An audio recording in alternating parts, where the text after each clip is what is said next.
Hi, this is Terry Bach, and welcome to the Rewrite Your Money Story series. I know that having the income you want sometimes feels impossible. You work hard and you want to be paid well for that. And you might even have some income goals, maybe some bigger income goals, but they're just not happening. And you're really tired of downsizing your life to fit your income. So you might be feeling some hopelessness and frustrated that you'll never have the life that you really want. So I have brought together some amazing experts who will each talk about shattering your income goals, how to go beyond what you thought possible. And each of the speakers will be talking about this from their unique point of view. Today I've invited Peg Donahue and Madeline Gerwick to share their views with us.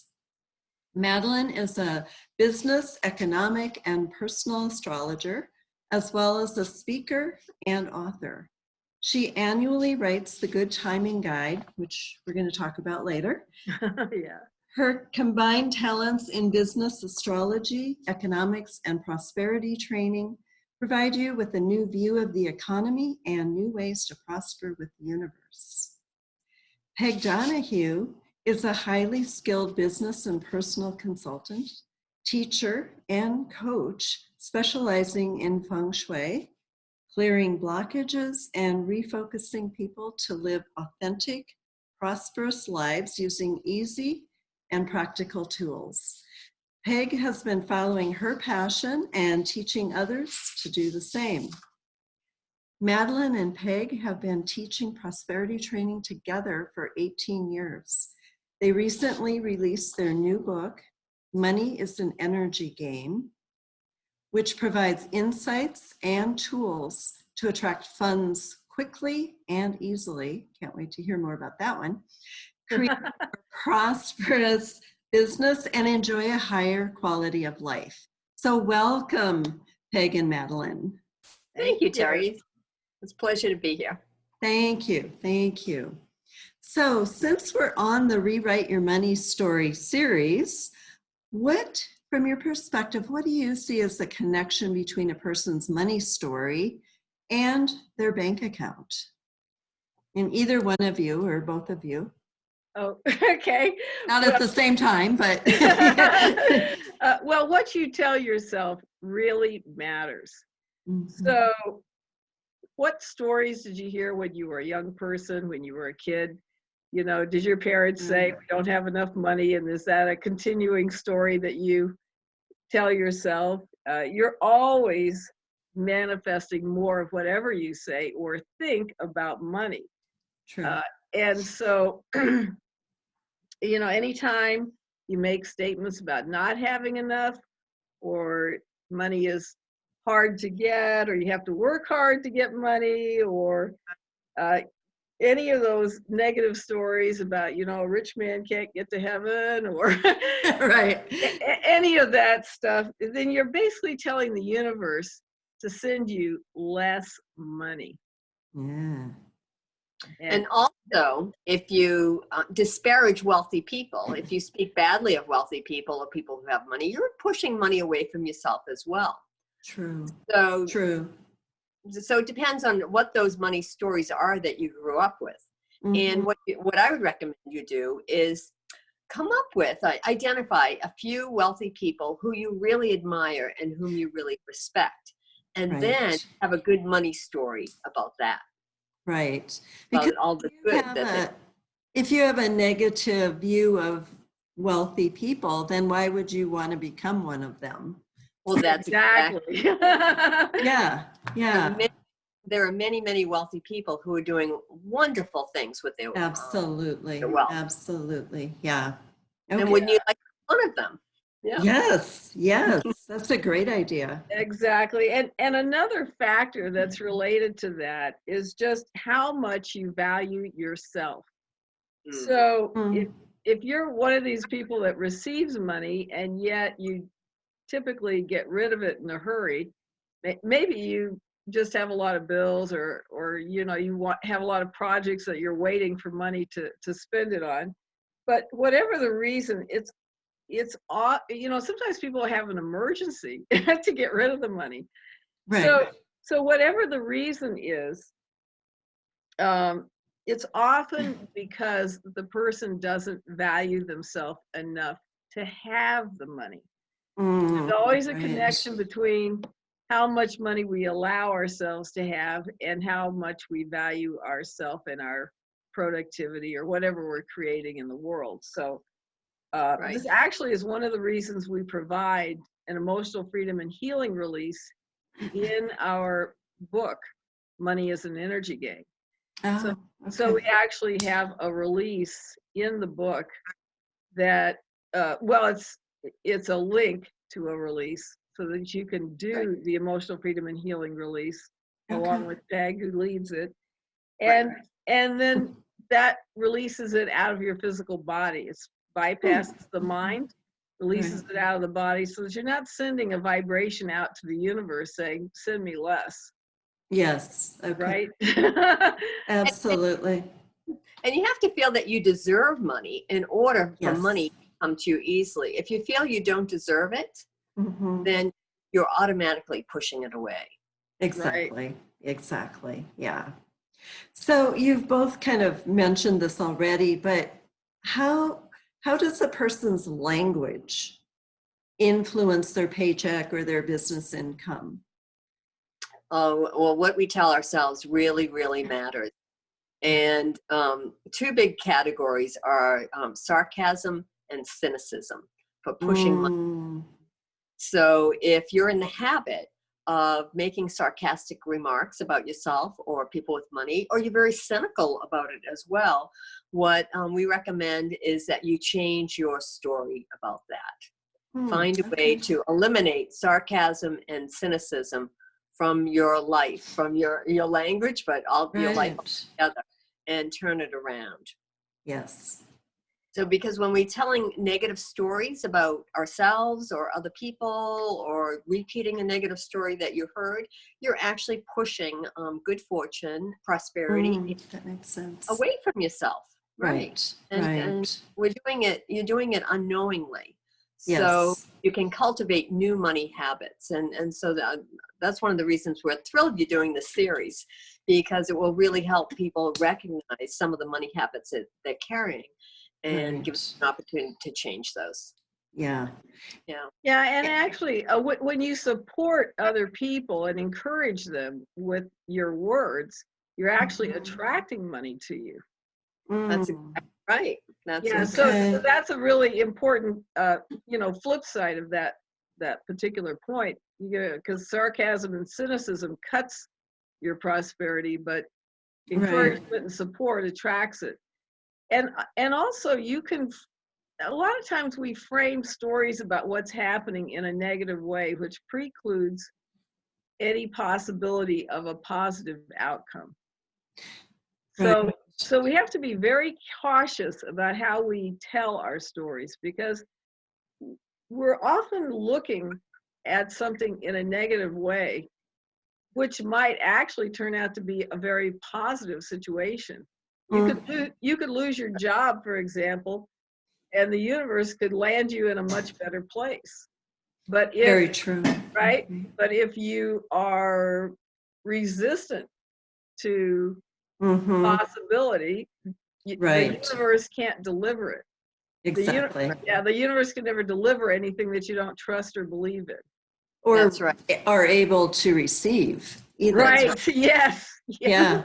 Yes. So we want to reframe our stories to what's possible. Absolutely. And what we want. Yes. And we in our book we provide a list of words to eliminate, really, but two that we'd like to bring your attention to are try and realistic. Yes. You go to try something, you're really hedging your bets. You're giving yourself permission to fail, that it's okay if it doesn't happen. So eliminate try and focus on do, or I am. And that I choose. I choose to. Or I intend. I intend to. Yeah. Okay. And what about realize? Realistic. Oh, realistic. Okay. Realistic. So like people might say, oh, that's not realistic. It's not realistic that you're going to have a lot of money, or it's not realistic that you can work less and prosper more. That's silly. Just not realistic. And so when you use that word, you're really buying into other people's belief systems. Right. And so we really recommend that you change that and turn it around and make it more of a positive statement and a positive story, so that it's progressing. It's also saying it's not going to happen if you're saying that's exactly realistic. Right. That's exactly right. You're putting it out there, and it's like you're really hedging your bet, saying, oh, I'm going to try, but it might not work. Okay. Well, that makes sense. That makes a lot of sense. Then you're just basically telling the universe, don't make this happen. Yeah, don't bother. Right. I'm not going to take it anyway. Exactly. So those two words are big deals in our language. And if you think about one of the stories that we tell in our book about Charles Revson. Charles Revson started his company at the height of the Great Depression, and his idea was that he was going to sell nail polish to women for 5 times the amount that they could buy in a dime store, and they were going to sell it in a salon. And his idea was, so they were selling it for a dime at the dime store, and they were going to sell for 50 cents, right? Right. and his idea was that he thought women wanted to buy a splurge, something that would make them feel good. Right? Yes. Okay, so this is a crazy idea. It's the middle of the Depression. It's actually the height of the Depression. He spends $300 investing in his company. He quits his job in the middle of the Depression, right? Wow. Who does that? He invests $300, right? This is a crazy idea, right? It's not realistic, right? He grew his company, which was Revlon. Oh my God. One of the biggest. Wow. Yeah. And if you think about it, Starbucks used the same idea. They went from selling 25-cent coffee to $2.50 or $3 coffee, right? Or 50-cent coffee. Yeah. See, so ideas that may not seem realistic can be very prosperous. Absolutely. Yes. Yeah. Oh, that's and it's great. important for people to realize that, their crazy, unrealistic idea could work just as well. Absolutely. If you believe in it. Yeah. Right. Yes. Okay. So Peg, this is probably more your expertise, but can you talk about feng shui, and first of all, what it is for anybody in the audience who isn't familiar with it. And then what are some tips to increase your wealth? Okay, certainly. Well, first of all, feng shui is the art and science of arranging your environment to enhance your life. And one of the key premises is that your environment, your space, your home, your office, wherever you are, is a reflection. It mirrors your inner self. Okay. So your space really matters. The condition of your space matters. And there are numerous ways to increase your wealth through feng shui. So I'll just talk about 3 of them. Okay. One of the most effective ways is to omit clutter. Just get rid of it. And this is paper piles, because what clutter does is it stops you in your tracks. It clogs energy. It slows it down. So when it comes to money, it's stopping the flow. The words feng shui mean wind and water. So it's really about the flow of energy. And what you're doing through feng shui is your goal is to attract good energy into your environment to assist you in your life. Good chi is what we call. So clutter just brings it to a halt. It stops it in its tracks. It slows it down. Money, it would push it away. The second is to clean and organize your wealth area. So I practice both the Western style feng shui as well as traditional feng shui. And in the Western style, we use what's called a feng shui bagua. It's a symbolic map of life issues. And so all of our life issues are mapped to our space. and there's a wealth area. The wealth area happens to be the back left corner. It's the back left corner of your house, the back left corner of your land, the back left corner of your office, and every room in your house. So that back left, think of, visualize a tic-tac-toe board, a grid of 9 over your space. And so that back left grid, it relates to your wealth area. So you tune in and notice what's there. Is it a pile of books, a pile of papers? Is it good energy? Maybe you have a fresh plant or a vase of flowers there. What's going on in that area?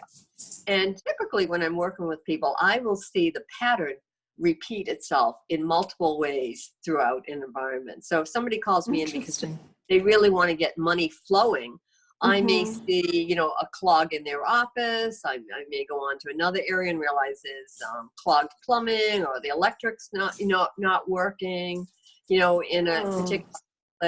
And the pattern really tends to repeat itself in different ways throughout our property and throughout our lives. And because sometimes what we're really doing is we're self-sabotaging ourselves.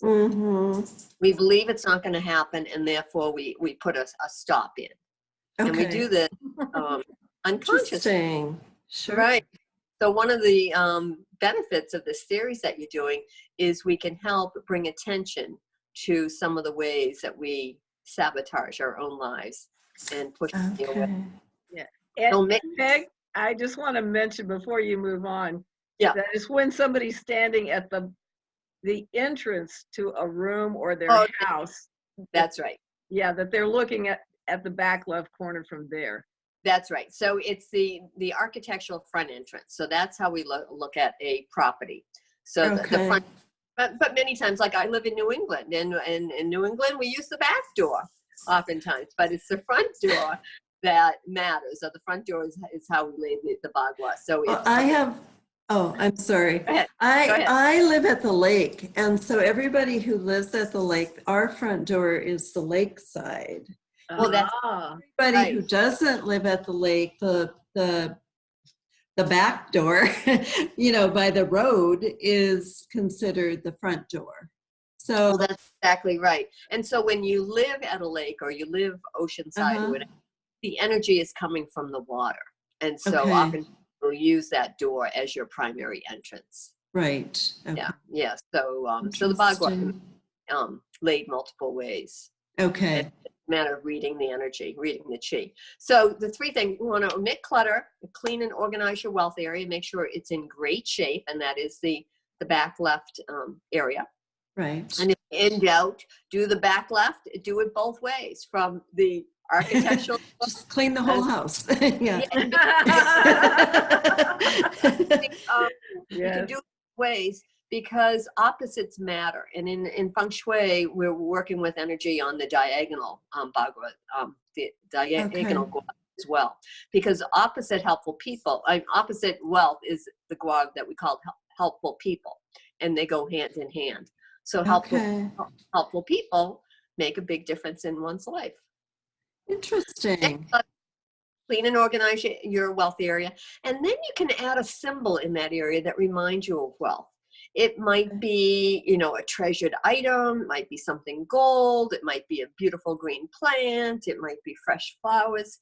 It could be a crystal. It can be anything that really reminds you of wealth, prosperity, and abundance. But place it with intent. Okay.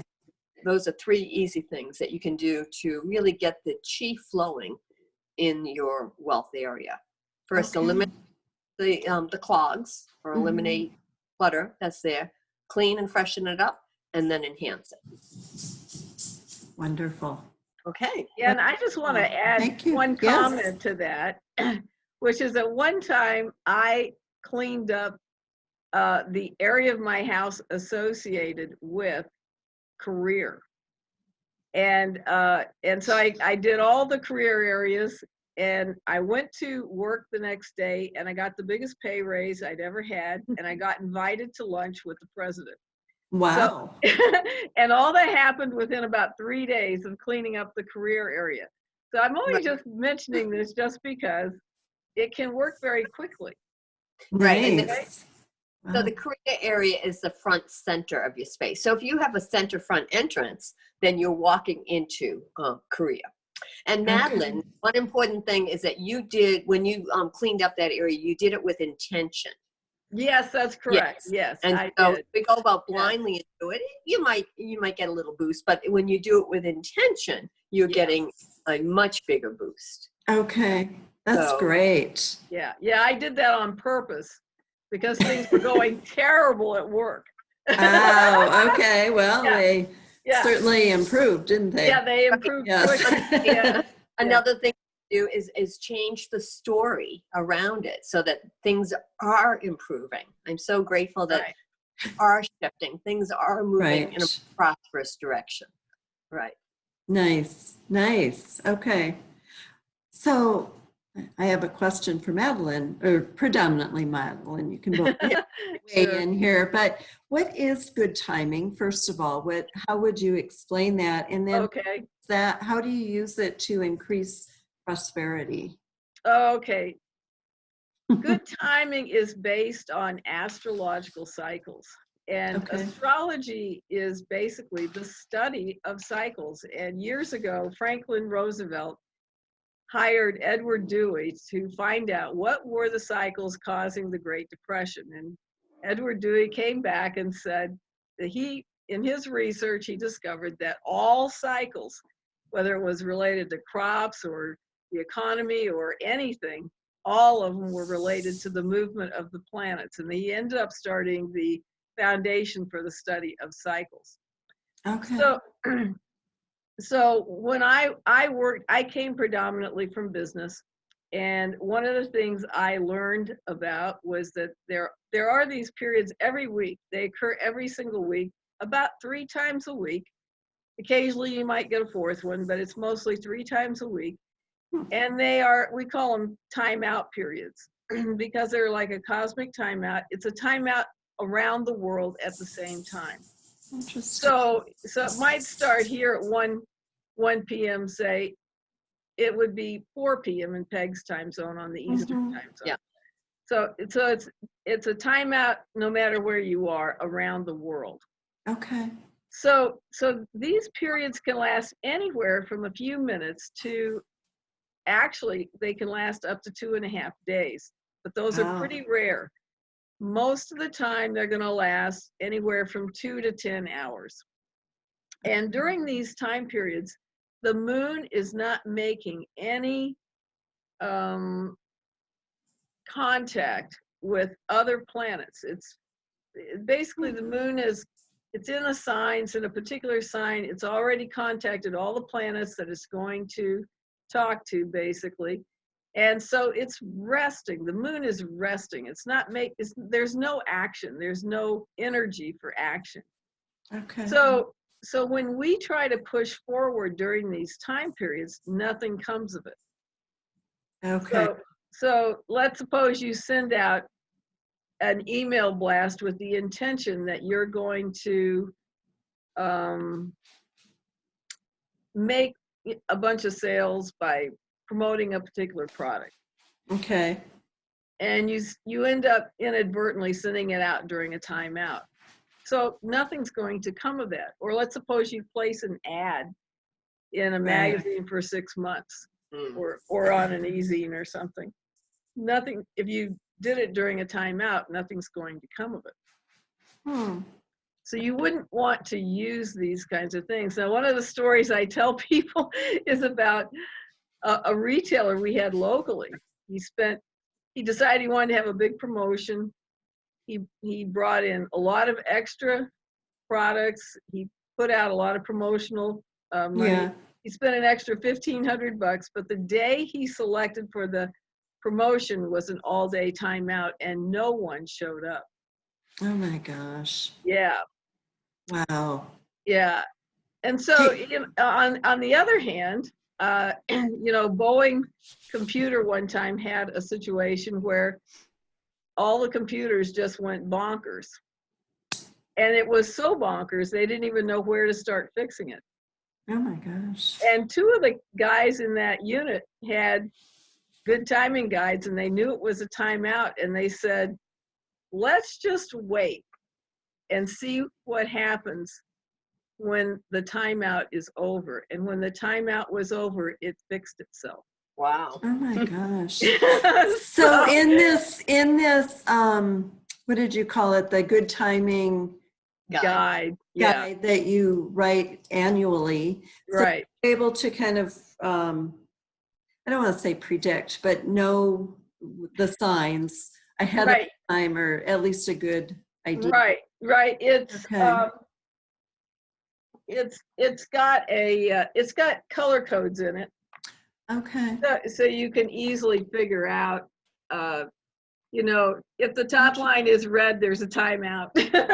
Okay. And if it's Interesting. green, then it's a good final result. If it's yellow, there's challenges to the final result. So maybe you won't get as far as Okay. you wanted. If it's Right. orange, something is falling out. That's what we had the other day. Something was falling out, and you know, and then it went green, but Peg's still didn't have internet. Right. So it's Okay. just a way to know easily whether or not Sure. there's a good energy for taking an important action. Right. Right. And so you Okay. can know what the final result is ahead of time. You can choose a good day to send out, and it'll tell you what's happening for communications and contracts and whether people are wanting to spend their money that day or not. Interesting. And so you can know all these things in advance. And then I also put out a newsletter to tell people more in-depth information about the cycles. But one of the things that we're not typically tuned into is the fact that these are energies that are occurring overhead that are being transmitted to us all the time. Right. So they do impact us. You probably have heard of Mercury retrograde. Yes. Right? Yes. Many people have, because it becomes obvious after a while. But if we know in advance what's happening, we can plan around it, and we can plan to be in harmony with the timing, so that when it is Mercury retrograde, we're not trying to go 90 miles an hour down the road. We know that we're there to fix something, to learn something, recycle something, redo something, review or restart. Okay. Right. So Okay. if you're working in harmony with the universe, things work out a lot easier. Yes, you just have to know when that is. Yes, Right. exactly. Exactly. Right. Yeah. You have fewer obstacles, and the good timing guide Yes. is a wonderful tool to help you go with the flow. Okay. So that you have an easier life. It doesn't mean you won't have any challenges at all. Absolutely. But more easily solved and resolved. Okay. Yeah. Okay. Wonderful. Wow, this has been fascinating. A lot of this I didn't know. So I understand that the two of you have a free gift for our audience. Do you want to tell us about that? Sure. Well, we're going to give our viewers the first chapter to our book, Money is an Energy Game. Nice. And included in that are several tools, but one of them in particular is the Sacred Prosperity Commitment. So people can print that out and sign it, read it out loud, sign it, and you know, commit to prosperity. And then we always recommend people to, you know, read it out loud every day for a month, just to get that idea into your body and your mind, and not just for a few minutes one night when you read it. Right. Right. But over and over. Yeah. Good. So we hope people will enjoy that first chapter and really start them down on the path to prosperity. Okay. And for the audience, all you need to do is click on the button below this video, and it'll take you right to that free gift. So thank you for that. Peg, I understand you have a quote that you would like to share. I do. This came to me just a few days ago, so it's very timely, and it's from Abraham Hicks, who focused on law of attraction. And I just thought it was perfect. It goes like, each and every component that makes up your life experience is drawn to you by the powerful law of attraction's response to the thoughts you think and the story you tell about your life. Your money and financial assets, your body's state of wellness, clarity, flexibility, size and shape, your work environment, how you're treated, work satisfaction, and rewards. Indeed, the very happiness of your life experience in general is all happening because of the story you tell. Oh my gosh, that's So perfect. tell a great story about your money experience, and then you will begin to live more of it. Absolutely. I love that Story, quote. Thank you. yeah, the stories we tell are so, so important. It certainly is. Yeah. So Peg and Madeline, thank you so much for being a part of this series with me. Thank you. You're welcome. And thank you to our audience for listening to the Rewrite Your Money Story series. And tune in again for our next expert who will be sharing their perspective on shattering your income goals. Bye for now.